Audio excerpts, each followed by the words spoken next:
আজ একদিকে বড়দিন, আবার আজ অন্যদিকে মরশুমের শীতলতম দিন। এই মরশুমে প্রথমবার 14-র নিচে নামলো পারদ। আজ কলকাতার সর্বনিম্ন তাপমাত্রা 13.7 ডিগ্রি সেলসিয়াস। এই মুহূর্তে আমাদের সঙ্গে রয়েছেন আমাদের প্রতিনিধি অরিত্রিক ভট্টাচার্য। অরিত্রিক, আজ বড়দিন এবং সঙ্গে বলা যায় যে একেবারে সর্বনিম্ন আজকে তাপমাত্রা 13.7 ডিগ্রি সেলসিয়াস। একেবারে শীত নিয়ে জমজমাট আজকের এই বড়দিন। একেবারে তাই। দেখো, আমরা দেখেছি যে গত কয়েকদিন কলকাতা সহ বেশ কিছু জেলাতেই তাপমাত্রা কিছুটা স্বাভাবিকের ওপরেই ছিল। তার ফলে ডিসেম্বর শেষের দিকে যাচ্ছিল, কিন্তু সেভাবে পারদ না নামায় কিন্তু অনেকেরই কিছুটা হতাশা ছিল, কারণ এই শীতকালের এই সময়টা লোকে শীতের আমেজ গায়ে মেখে ঘুরতে খুবই পছন্দ করেন। যেটা দেখা যাচ্ছে, বড়দিনের সকালবেলা তাপমাত্রা আবার নামলো এবং সেটা নেমে পৌঁছেছে আজকে 13.7 ডিগ্রি সেলসিয়াসে কলকাতায়, এবং এটাই এই মরশুমে সবচেয়ে কম রেকর্ডের তাপমাত্রা। এবং যেটা বোঝা যাচ্ছে যে বা আলিপুর আবহাওয়া দপ্তর থেকে জানা যাচ্ছে যে আকাশ একেবারেই পরিষ্কার রয়েছে, উত্তরে হাওয়ার পথ একেবারে সুগম। তারপরে এই যে সর্বনিম্ন তাপমাত্রা, সেটা কিন্তু আরো কিছুটা নামতে পারে এমন একটা সম্ভাবনাও তৈরি হয়েছে। মোট কথা, এই সপ্তাহ জুড়েই তাপমাত্রার আশেপাশেই থাকবে বা কিছুটা নামতে পারে। সেক্ষেত্রে এই সপ্তাহান্তের দিকে তাপমাত্রা, যে সর্বনিম্ন তাপমাত্রা 12-র ঘরে চলে যাওয়া অসম্ভব নয়, এমনটাই কিন্তু আলিপুর আবহাওয়া দপ্তর মনে করছে। পাশাপাশি পশ্চিমের দিকের জেলাগুলোতে তাপমাত্রা অনেকটা কম থাকে। শ্রীনিকেতনে গতকাল কি 10 ডিগ্রি তাপমাত্রা ছিল, সেটাও কিছুটা কমবে তেমনই সম্ভাবনা। কিছুক্ষণ পরেই বিস্তারিত কোন জেলায় কিরকম তাপমাত্রা সেটা আলিপুর আবহাওয়া দপ্তর জানিয়ে দেবে। এবং দার্জিলিং থেকে শুরু করে উত্তরের জেলাগুলো, সেখানেও কিন্তু তাপমাত্রা কমছে এবং সেখানেও কিন্তু জাঁকিয়ে শীতের আমেজটা পাওয়া যাচ্ছে। সব মিলিয়ে আপাতত এই উৎসবের মরশুমে আগামী 3-4 দিন তাপমাত্রা হঠাৎ করে খুব বেড়ে যাওয়ার সম্ভাবনা নেই। ফলে জমিয়ে শীতের আমেজ কিন্তু উপভোগ করতে পারবেন আপামর বঙ্গবাসী। ধন্যবাদ অরিত্রিক। এসআইআর আবহে ভোটাধিকার নিয়ে উদ্বেগে মতুয়ারা। এরই মধ্যে ঠাকুরনগরের মতুয়া বাড়ির সদস্য এবং বিজেপি সাংসদ শান্তনু ঠাকুরের মন্তব্য ঘিরে তৈরি হয়েছে বিতর্ক। শান্তনু ঠাকুরের মন্তব্যের সঙ্গে যে একমত নন, এবার পরিষ্কার জানিয়ে দিলেন বিজেপি বিধায়ক অসীম সরকার। বিজেপির সাংসদ এবং বিধায়কের এই মতানৈক্য নিয়ে কটাক্ষ ছুড়ে দিয়েছে তৃণমূল।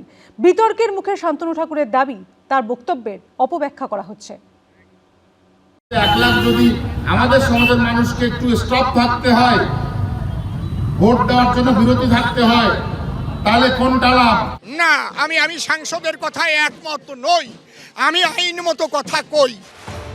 মতুয়াদের নিয়ে বিজেপির সাংসদ শান্তনু ঠাকুরের মন্তব্য নিয়ে দলের অন্দরেই ভিন্ন সুর।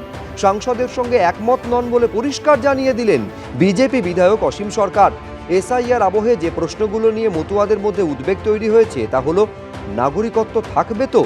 2026 সালে ভোটের লাইনে দাঁড়াতে পারবেন তো? ভোটাধিকার চলে গেলে সরকারি সুযোগ সুবিধাও কি আপাতত বন্ধ হয়ে যাবে?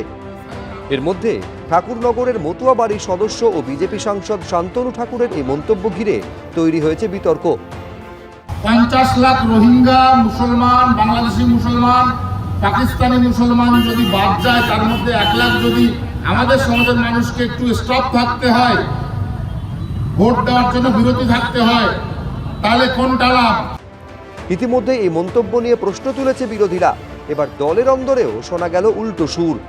ঠাকুরমশাইয়ের সঙ্গে একমত নই।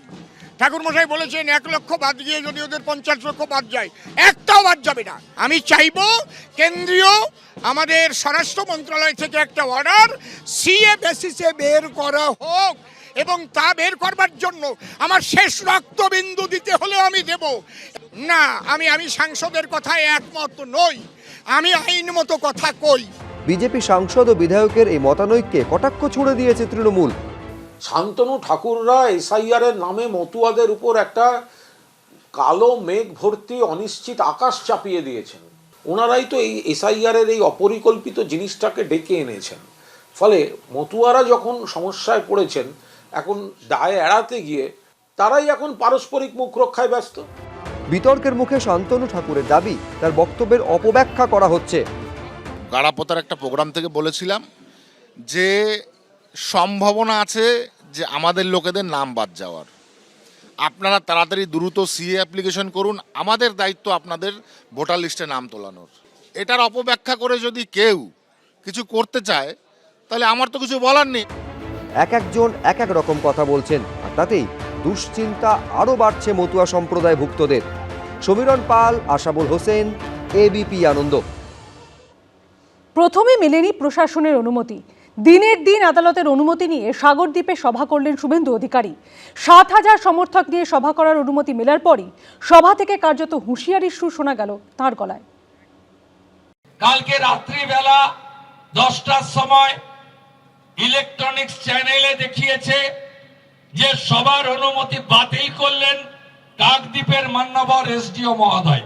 ওর নাম ছবিটাও আমার দরকার, পাঠাবেন আমাকে, কাজে লাগবে। ধোপে টিকল না প্রশাসনের আপত্তি। ফের একবার আদালতের অনুমতি নিয়ে সভা করলেন শুভেন্দু অধিকারী। যোগ দিলেন বিজেপির মথুরাপুর সাংগঠনিক জেলায় পরিবর্তন সংকল্প সভায়। বুধবার দক্ষিণ 24 পরগনার সাগরদ্বীপে শুভেন্দু অধিকারীর সভার অনুমতি দেয়নি স্থানীয় প্রশাসন।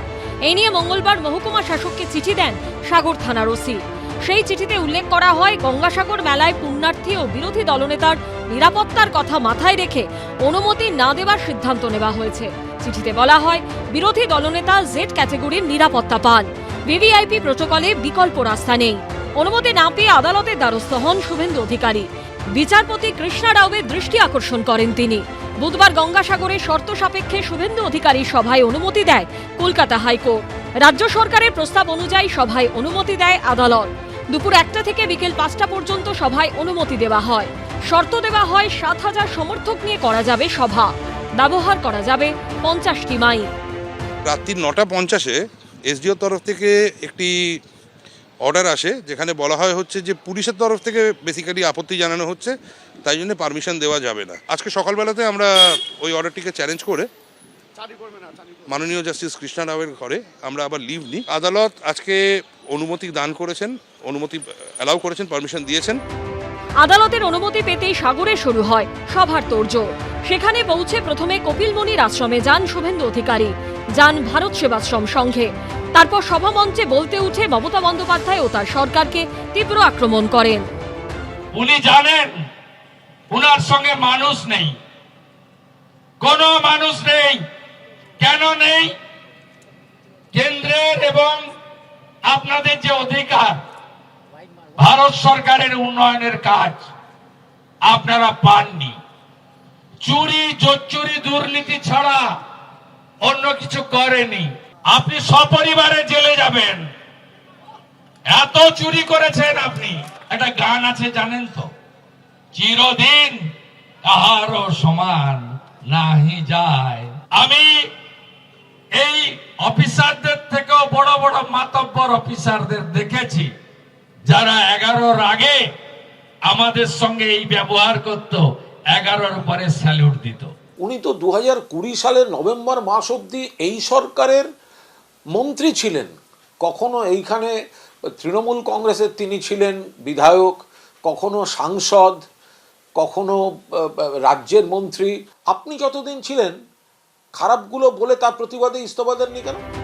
বুধবারই শুভেন্দু অধিকারীর ঝাড়গ্রামে সভাতেও অনুমতি দেয় হাইকোর্ট। 28শে ডিসেম্বর ঝাড়গ্রামে হবে শুভেন্দু অধিকারীর সভা। সকাল 10টা থেকে বিকেল 5টা পর্যন্ত কর্মসূচিতে মিলল অনুমতি। বিরোধী দলনেতা হিসেবে এখনো পর্যন্ত শুভেন্দু অধিকারীর 102টি কর্মসূচির অনুমতি দিয়েছে আদালত। সৌভিক মজুমদার ও শিবাশিস মৌলিকের রিপোর্ট, এবিপি আনন্দ। এবিপি আনন্দ, এগিয়ে থাকে, এগিয়ে রাখে।